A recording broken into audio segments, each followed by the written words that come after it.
هل أخطأ محمد صلاح في تجديد عقده مع ليفربول لموسمين إضافيين؟ عقد محمد صلاح أصبح إلى نهاية 2027 بزيادة 50 ألف جنيه استرليني أسبوعيا، ليصبح أجره الأسبوعي 400 ألف جنيه استرليني.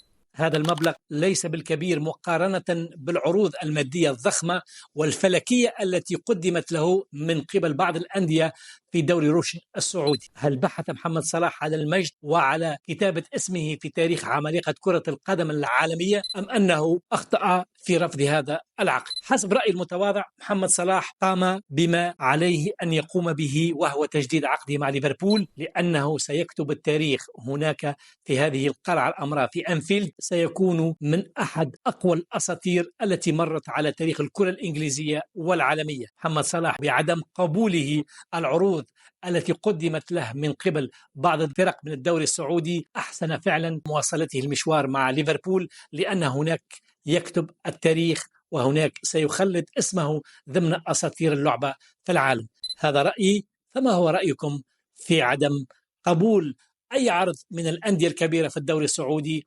ومواصلة المشوار مع ليفربول؟